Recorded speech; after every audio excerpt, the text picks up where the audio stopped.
Les Exceptionnels, c'est le podcast qui met en lumière des parcours de femmes qui pourraient être le vôtre. Des femmes qui ont osé se lancer dans des métiers qu'on ne disait pas pour elles. Le podcast Les Exceptionnels a été réalisé par l'incubateur Les Premières Sud, à l'initiative de la région Sud et en partenariat avec Engie. Être entrepreneur féminin, c'est pas féminin à l'important, c'est vraiment être entrepreneur qui est important. Surtout prendre conscience que son plus gros frein, c'est soi. Le propre de l'entrepreneur, c'est d'être capable de rester vraiment focus sur son cap. Ce serait de dépasser ses croyances limitantes.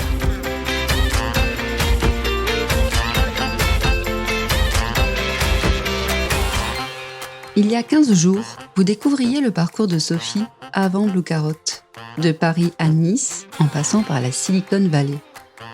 Dans cet épisode des Exceptionnels, Sophie nous raconte la création de son projet en même temps que l'arrivée de sa fille, sa persévérance sans relâche, ses convictions en matière de santé et d'alimentation, son épuisement à certaines étapes du projet, ses erreurs, ses choix et au final, le succès de son application Carrot Cake.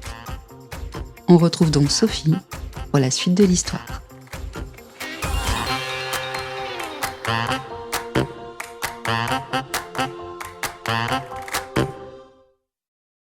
J'étais foncièrement attachée à ma région d'adoption, donc qui était les Alpes-Maritimes. J'avais eu un gros coup de cœur pour cette région. Donc je me suis dit, je vais rester dans les Alpes-Maritimes et s'il n'y a pas assez de travail pour tous les cadres, c'est moi qui vais le créer, le travail.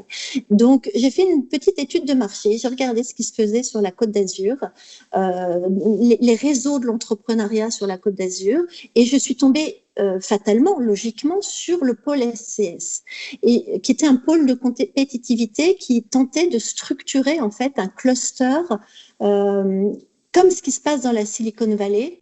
Il y avait une volonté de l'État français de créer des clusters sur les modèles du cluster de la Silicon Valley dans les régions françaises sur des thématiques industrielles précises. Donc j'ai trouvé leur action passionnante. J'ai vu qu'ils avaient un bureau à Sofia et je me suis dit, ces gens-là, je vais les rencontrer et je vais leur partager ma vision et je vais leur dire, voilà, moi je veux être entrepreneur, je veux créer des emplois, je veux structurer et être un acteur qui compte dans cet écosystème de cluster. Je leur ai dit, je veux créer un cluster d'entrepreneurs et participer à cette construction sur la Côte d'Azur.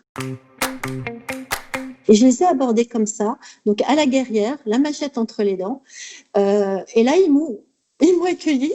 Ils ont dû se dire un peu, mais c'est quoi cette dingue, en fait? Et ils m'ont dit, bah, ça tombe bien, on avait l'intention de recruter, on n'a pas encore passé d'annonce. Et ils ont aimé, en fait, la façon dont je me présentais comme une entrepreneuse. Je leur ai dit, voilà, moi, je suis entrepreneuse. Je leur ai dit, je suis entrepreneur et entrepreneuse aussi, mais je suis entrepreneur. Et je leur ai dit, j'ai pas encore toutes les compétences pour me lancer, mais je veux faire un bout de chemin avec vous. Et d'ici 2 ans, je prendrai mon envol et je me lancerai et je créerai ma boîte, en fait. Donc, autant dire qu'évidemment, ils cherchaient des profils comme ça. Et ils m'ont dit, bon, on est une structure étatique, on ne peut pas bien te payer, mais on te forme, on t'apprend la stratégie et dans 2 ans, tu pars en ayant toutes les compétences stratégiques pour créer ta société, en fait. Voilà. Et est-ce que donc ce qui a été écrit sur le papier à ce moment-là, ça s'est réalisé en l'état? Oui. Alors oui, c'était un job absolument passionnant. Moi, j'ai senti que j'avais vraiment ma place. C'était intellectuellement bluffant. Il faut savoir qu'un pôle de compétitivité, c'est une petite structure étatique. Donc, on était 8 à gérer tout l'écosystème PACA. Donc, ça allait de Aix-Marseille jusqu'à Nice, jusqu'à Monaco. Et en fait, mon rôle à ce moment-là, c'était de créer des projets collaboratifs entre des universités, des petites PME locales et des grands groupes. Et donc, il fallait que je fasse de la stratégie, non pas au niveau d'une société, mais au niveau d'une région, autour d'une thématique industrielle qui était les solutions communicantes sécurisées. Donc, en plus, il y avait toute une réflexion stratégique autour de l'innovation qui était absolument intellectuellement fascinante. Donc mes interlocuteurs à ce moment-là, c'était des directeurs d'université, c'était des chefs de laboratoires scientifiques, c'était des PDG de grands groupes, c'était des PDG de start-up, et j'en ai rencontré un très très grand nombre. Et j'étais là autour de la table avec tous ces gens-là, à animer des réunions et à essayer de faire de la stratégie et à essayer de comprendre quel projet et comment on allait faire travailler ces acteurs-là ensemble. Et donc, à ce moment-là, tu passes 2 ans au sein du pôle SCS. Comment ça a germé dans ta tête l'idée de cette entreprise? Comment ça se passe? Puisque finalement, le pôle SCS, ça durera 2 ans. Comment arrive l'idée de la création de sa propre entreprise? Alors, cette idée de la création de ma boîte, je l'avais dès le départ, en fait. Et c'est pour ça que ça a bien marché avec le pôle SCS. Avec le pôle SCS, donc, j'ai acquis toutes, enfin pas toutes, parce qu'on n'apprend jamais tout. Il suffit pas d'une vie pour apprendre à faire de la stratégie. Mais en tout cas, j'étais armée de compétences extrêmement fortes en stratégie. Et là, je me suis sentie mûre pour me lancer. Donc, j'avais plusieurs idées. Et je savais qu'il suffisait pas d'une bonne idée sympa pour créer une société. Et l'une des choses que j'avais apprises, c'est que pour faire une entreprise viable sur le long cours, j'avais appris qu'il fallait s'inscrire dans des problématiques sociétales fondamentales. Et parmi toutes les idées que j'avais, j'en ai retenu une, qui était celle de créer des menus de la semaine par un algorithme, en fait. Et j'ai fait une véritable étude stratégique à partir de cette idée. Et je l'ai retenue parce que j'ai compris que ça s'inscrivait dans tout ce qui tournait autour de l'alimentation. Ça s'inscrivait dans des problématiques sociétales fondamentales. Et pour moi, j'ai vérifié tout un tas d'autres critères favorables au lancement, et ça a été un go pour moi, une décision de go. C'est-à-dire, je me suis dit, je vais y aller sur cette idée. Et dans le cadre de mon étude stratégique, j'ai très vite vu qu'il fallait aller dans le créneau de la nutrition. Et c'est à cette occasion que par mon réseau professionnel local, on m'a conseillé d'aller voir le professeur Schneider au CHU de Nice, qui travaillait sur ces questions de nutrition, qu'il était très féru de nouvelles technologies, et il travaillait beaucoup avec les startups, les nouvelles technologies, etc. Donc c'est à cette occasion que je suis allée le voir. Et quand je lui ai exposé mon idée, donc, tout en amont, au tout début, il m'a dit « Ton idée m'intéresse parce qu'il se trouve que ça correspond à une problématique médicale majeure qui, aujourd'hui, n'a pas de solution. » Et l'autre chose qu'il m'a dit aussi, c'est « Tu m'intéresses parce que tu es mathématicienne. » Et il m'a dit ça, c'est une problématique qui doit être résolue par des mathématiciens. Et les diététiciens qui ont essayé de s'atteler à cette problématique-là n'ont pas réussi. Donc c'est comme ça qu'on a commencé à travailler ensemble, en fait. Alors, ce projet qui s'appelle Blue Carrot, oui, est donc né de cette collaboration en quelque sorte avec oui. le docteur Schneider, c'est ça? Oui, et après coup, on a aussi trouvé une troisième associée qui, elle, était spécialisée dans l'expérience utilisateur. Voilà, donc on est toujours actuellement 3 associés. Voilà. Alors, la question, c'est, donc tu nous expliques un petit peu la problématique qui doit être une problématique sociétale, qui est liée à l'alimentation, qui est liée à la santé. Est-ce que tu peux nous expliquer concrètement ce qu'est Blue Carrot, comment ça fonctionne? En fait, cette fameuse problématique que m'avait exposée le professeur Schneider, c'est qu'en fait, d'un point de vue scientifique, les scientifiques, donc au niveau mondial, ont dégagé une sorte de consensus où on sait à peu près à quoi ressemblerait en théorie une alimentation idéale. Donc c'est un concept purement scientifique, purement théorique, où on sait dire, par exemple, on a identifié un certain nombre de nutriments principaux, vitaux, et on sait dire, si on rassemble toutes les études au niveau mondial qui ont été faites en nutrition, on sait dire, par exemple, qu'au niveau du calcium, il faut à peu près tant de milligrammes, entre tant et tant de milligrammes de calcium par jour pour telle ou telle typologie d'individu, etc., pour le fer, pour les protéines, pour les lipides, pour les oméga-3, etc. Et il m'a dit, tu vois, cette alimentation idéale, eh ben, personne au monde ne mange comme ça parce qu'on ne sait pas le faire. Et en fait, ça relève, je l'ai appris au cours d'une sorte de l'état de l'art scientifique et technologique que j'ai fait. J'ai appris qu'en fait, c'était un cas d'école en intelligence artificielle, qu'il y avait tout un tas d'universités qui s'étaient attelées à cette question-là en partenariat avec des CHU. Alors, ils avaient bidouillé des solutions, ça marchouillait, mais en gros, c'était pas pratique, c'était dégoûtant parce que les solutions qui en découlaient, elles étaient immangeables et surtout, les médecins avaient eux-mêmes du mal à les utiliser, ces solutions. Donc, il était impensable de les mettre dans les mains du grand public. Et là, je suis tombée sur une mine d'or sur le plan de l'innovation. C'est une pépite en fait. Quand vous faites de l'innovation et que vous tombez sur ce qu'on appelle un verrou scientifique, c'est-à-dire une question fondamentale qui n'a pas encore été résolue parce qu'elle est difficile à résoudre, en fait, vous avez une clé d'innovation. Et si vous la résolvez, vous avez matière à créer une start-up.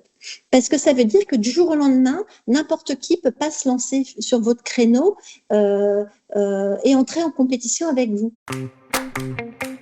Et en fait, c'est ça, Blue Carrot. C'est-à-dire, au bout de plusieurs années de recherche, j'ai réussi à lever cette problématique et je vous expliquerai comment. Pas tout non plus, je vais pas livrer tous mes secrets, mais on a réussi à lever ce verrou.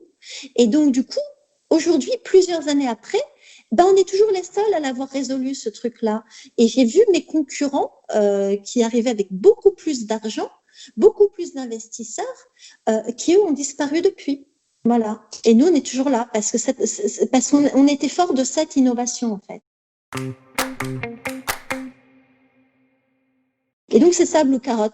On a résolu cette problématique et on l'a mise dans les mains du grand public. Donc, autant dire que ça a un intérêt pour la santé des gens qui est colossal, parce qu'on touche à la santé des gens, à leur capacité. Il faut savoir que manger comme ça, selon cette mode d'alimentation optimale, c'est extrêmement puissant. Pour ne citer que quelques exemples, par exemple, on sait qu'on peut éviter 40% des cancers, rien qu'en jouant sur l'alimentation. On peut ralentir le vieillissement des gens.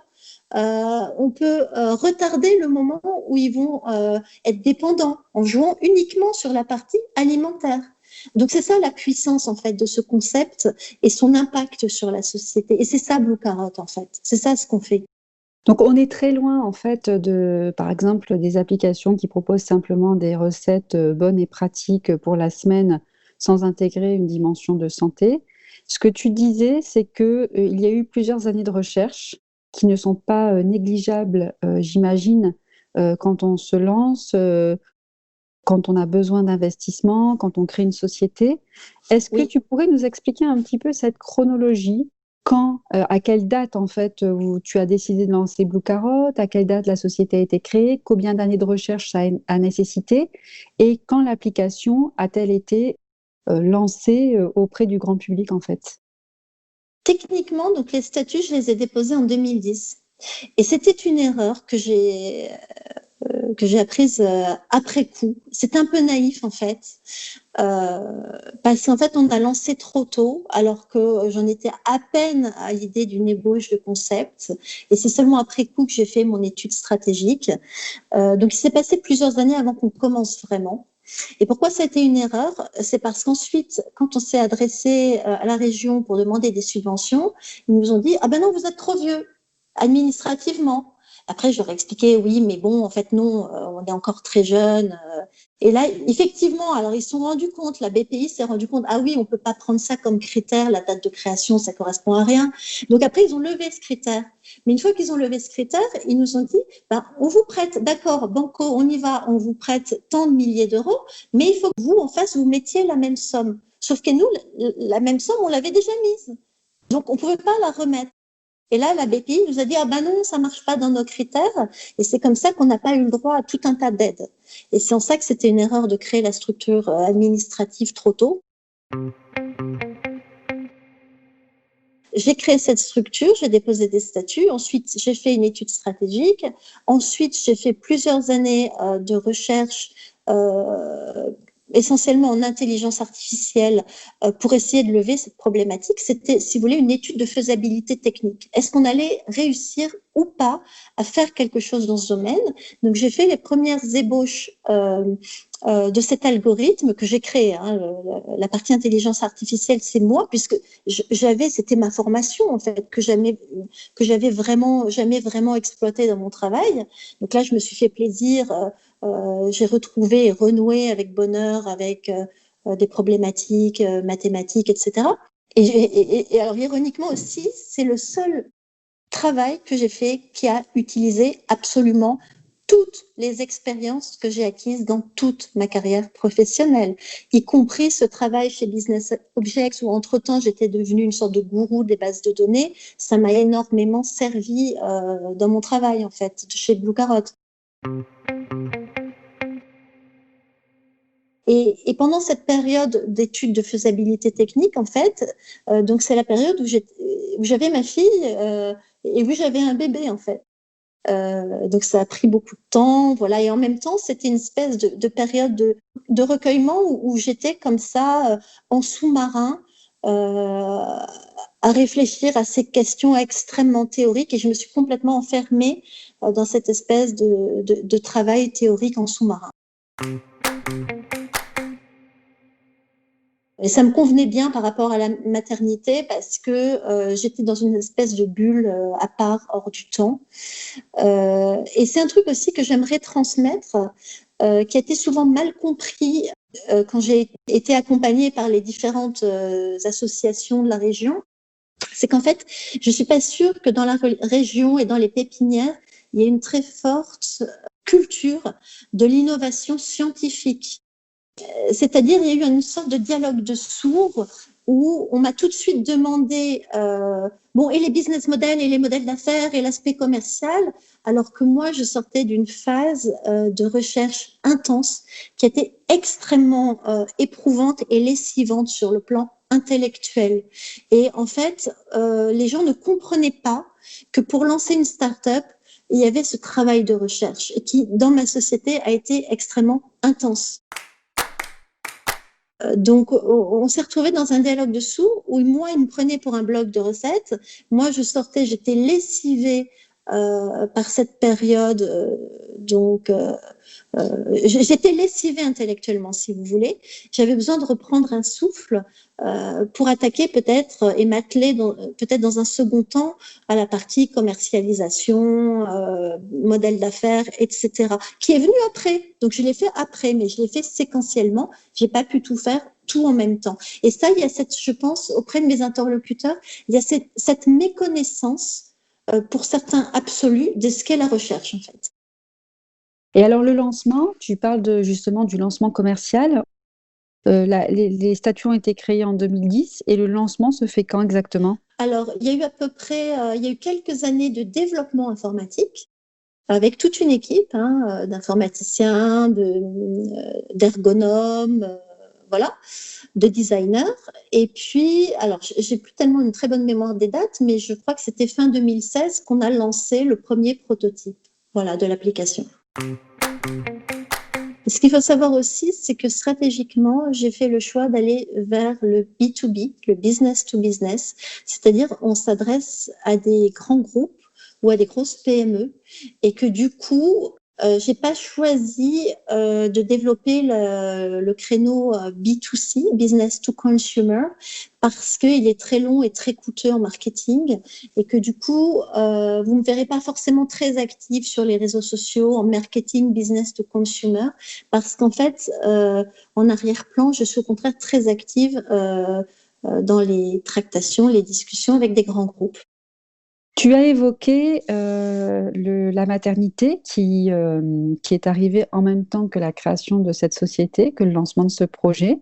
Comment on arrive à gérer quand on lance une start-up, parce que tout le monde sait que lancer une start-up, ça demande énormément de temps et d'énergie. Comment on arrive à combiner cette fonction de fondatrice et PDG de start-up et celle de maman? Alors, je vous cacherai pas que je suis une grosse bosseuse, hein. Alors, il faut savoir aussi un truc, c'est que la maternité, ça donne un boost d'énergie colossal. Et c'est pas très juste vis-à-vis de ma fille, mais j'ai utilisé ce boost d'énergie colossal pour créer ma société. Donc là, j'ai peut-être des règlements de compte plus tard réglés avec ma fille. Donc pendant 3 ans, j'ai été portée par un boost d'énergie colossal où, pour tout vous dire, je me levais tous les matins. Je n'arrivais pas à dormir au-delà de 4h30 du matin et je commençais à travailler à 5h du matin. Donc j'ai beaucoup bossé. Et pas trop non plus, parce que je suis pas non plus quelqu'un d'extrêmement résistant physiquement. Et paradoxalement, je suis pas non plus la plus grosse bosseuse qui existe. Donc j'ai beaucoup bossé avec, je trouve pas le mot, mais avec dédication, c'est-à-dire j'étais très appliquée à m'atteler à mon travail avec persistance, tous les jours, un peu, à mon rythme, mais avec une persistance digne d'une forcenée, en fait. Concernant peut-être à cette époque tous les matins à 4h, et Oui. comme ce podcast, il est en partie dédié aux personnes, aux femmes qui soit viennent juste de se lancer et aimeraient avoir des conseils, ou alors à celles qui voudraient se lancer et qui ne savent pas, par exemple, quelles bonnes habitudes de vie adapter ou comment justement adapter un emploi du temps pour réussir à tout concilier, puisque c'est toujours la grande question.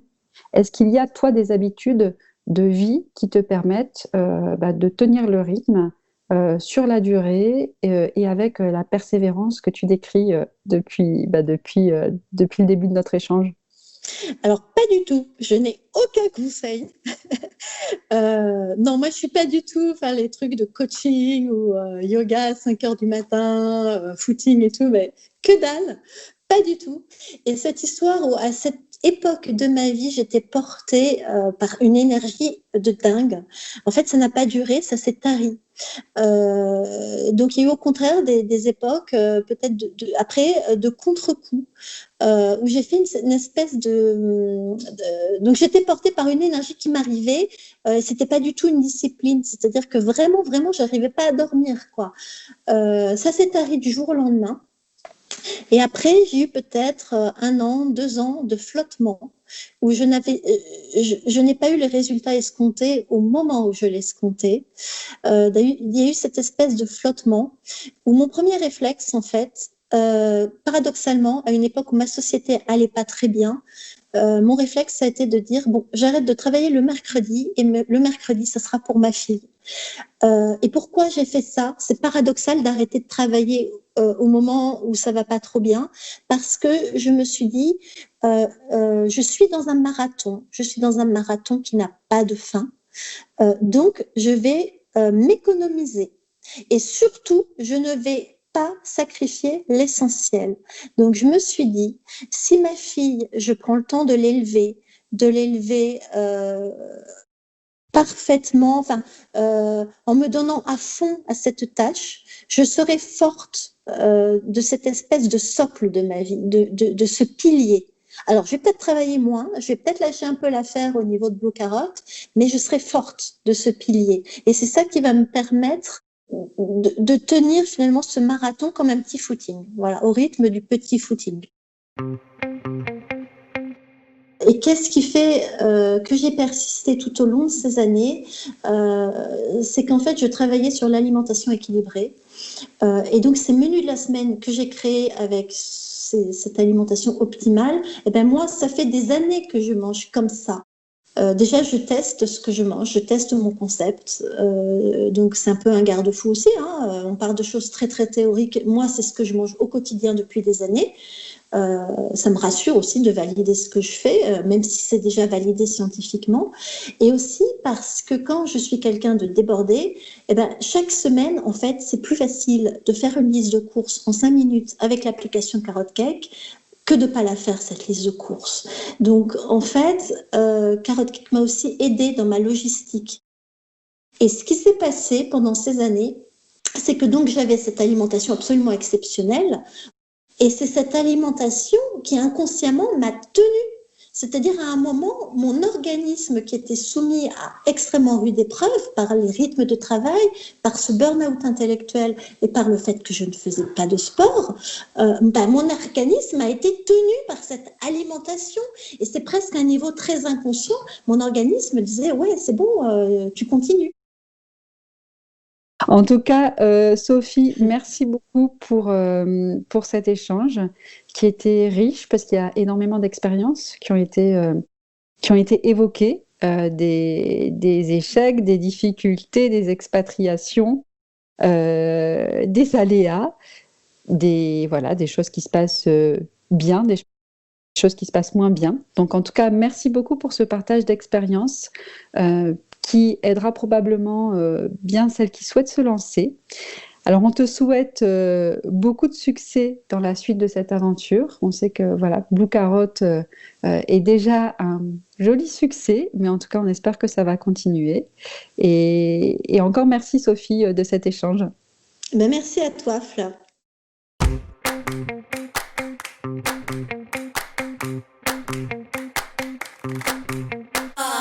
Si par son partage d'expérience, Sophie vous a interpellé, impressionné, motivé, dites-le nous en nous laissant un commentaire et des étoiles sur vos applis de podcast. Et on se retrouve dans 15 jours avec un autre parcours et une autre voie de l'entrepreneuriat féminin en région Sud. Ce podcast a été réalisé par l'incubateur Les Premières Sud à l'initiative de la région Sud et en partenariat avec Engie.